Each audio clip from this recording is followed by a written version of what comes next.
This is Daily Armenia, CivilNet's daily news digest. Here's what you need to know today.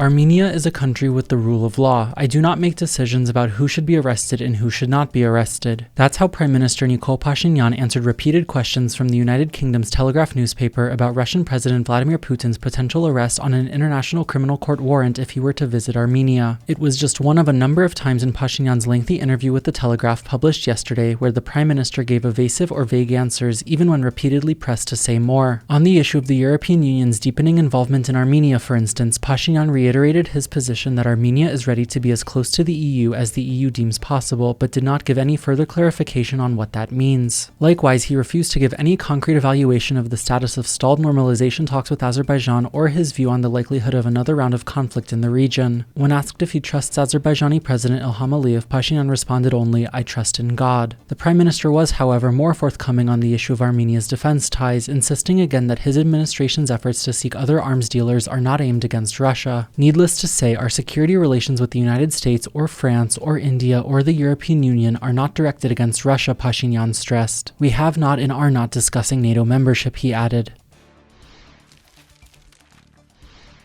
In related news, a spokesperson for the Kremlin today indicated Russia expects Armenia to provide unnamed guarantees before Putin plans a visit. It is very important here to receive certain assurances from our Armenian partners, Dmitry Peskov told Russia's RIA Novosti state news agency, adding, "This issue still remains to be resolved as part of a bilateral dialogue, which is what we are determined to do." There was no immediate reaction from Yerevan. Armenia formally joined the International Criminal Court this month, ignoring unusually strong warnings from Russia about the consequences of joining the tribunal, which issued an arrest warrant for Putin last year. That means Armenia may now be expected to detain Putin and extradite him to The Hague should he try to visit the country, though Pashinyan and other senior Armenian officials have, in the past, suggested Putin's position as head of state could provide him with immunity.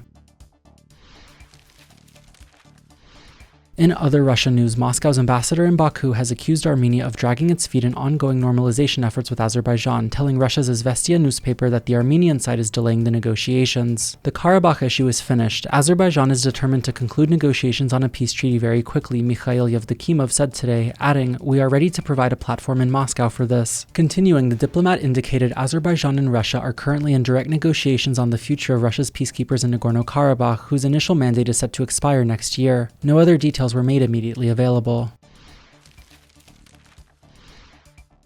And in other news from Baku, Azerbaijan today said it had summoned the European Union's ambassador to raise serious concern with the bloc's mission monitoring the Armenian side of the border with Azerbaijan. Contrary to its declared purposes of contributing to stability in the region and confidence between Azerbaijan and Armenia, the mission is being widely exploited as an anti-Azerbaijani propaganda tool, the country's foreign ministry said in a press release. Azerbaijan's summoning of Peter Mikhalko came just days after the ambassador said on X that he regrets that in recent days some media in Azerbaijan published absolutely baseless allegations against the EU mission in Armenia, stressing that the monitors are unarmed civilians whose mandate is to observe. The EU deployed some 100 observers to the Armenia-Azerbaijan border last year for an initial mandate of 2 years. Earlier this year, the bloc approved a new budget that is expected to allow the mission to expand to more than 200 monitors. There was no immediate reaction from Yerevan or Brussels to today's developments.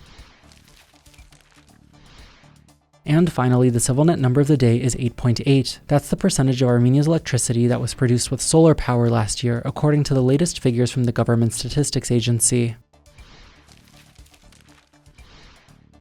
And as always, please follow CivilNet for the latest news and independent reporting from our contributors on the ground here in Armenia.